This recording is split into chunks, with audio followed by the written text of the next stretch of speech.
Hello বন্ধুরা, welcome back to my channel. আজ আমি একটা খুব সুন্দর রেসিপি নিয়ে চলে এসেছি আপনাদের কাছে। রেসিপিটা আমার আব্বা বানাবে সেই জন্য। আর আমার চ্যানেলে নতুন হয়ে থাকলে অবশ্যই চ্যানেলটিকে সাবস্ক্রাইব করে নাও। আর তাহলে চলুন রেসিপিটা দেখে নাও। আজ বানাবো 2-in-1 সিমাই, সিমুইয়ের পায়েস। দেখুন, এর জন্য দেশি ঘি একদম দিয়ে দিয়েছে। বেশ, ওই যে চামচটা দিয়ে নাড়াচাড়া করছে ওই চামচের 1 চামচ মতো।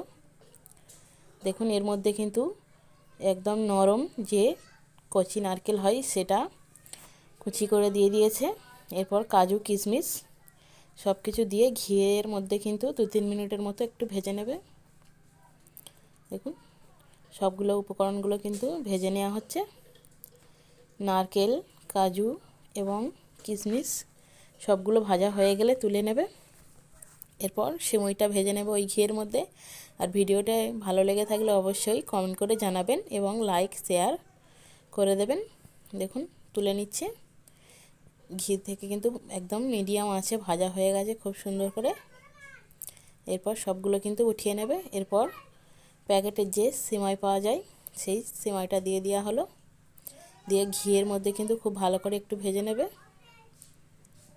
যেমন পরিমাণে ভাজতে হয় ততক্ষণ পর্যন্ত সেরকম করে ভেজে নেবে, তাহলে খুব সুন্দর করে ভাজা হয়ে যাবে। কিন্তু দেখুন, অনেকটাই কিন্তু ভাজা হয়ে গিয়েছে, লাল লাল মতন হয়ে এসেছে। ঘিয়ের মধ্যে কিন্তু খুব সুন্দর করে ভেজে নিল। এরপর ছোট চামচের 2 চামচ মতো সুজি দিয়ে দিয়েছে। সুজিটাও খুব ভালো করে সিমুইয়ের সঙ্গে একসঙ্গে কিন্তু ভেজে নিতে হবে। দেখুন, খুব সুন্দরভাবে কিন্তু ভেজে নিয়েছি। এরপর 500 গ্রাম মতো দুধ, তার মধ্যে কাজু কিশমিশ যে ভেজে রেখেছিল সেটার মধ্যে দিয়ে দিয়েছে।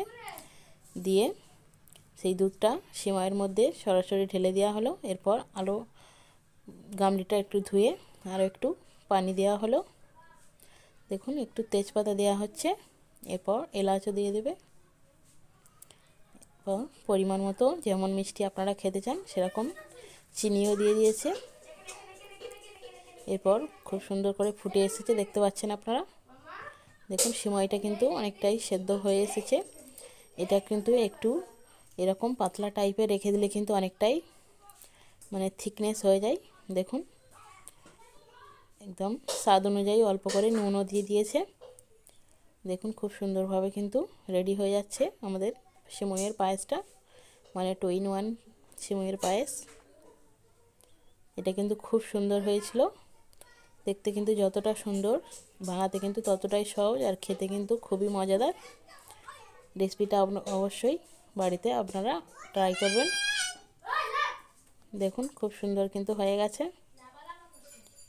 সিমুইটা কিন্তু আমাদের হয়ে এসেছে। এরপর বন্ধ করে রেখে দেবো আঁচটা। এরপর ঢাকা দিয়ে রেখে দিলে কিন্তু একদম রেডি হয়ে যাবে আমাদের সিমুইয়ের পায়েস। দেখুন, খুব সুন্দর হয়েছে। সিমুইয়ের মধ্যে কিন্তু সুজির জন্য একটু দানা দানা ভাব থেকে যাবে, কিন্তু সেটা খুব ভালো লাগে। এখনকার এই পর্যন্ত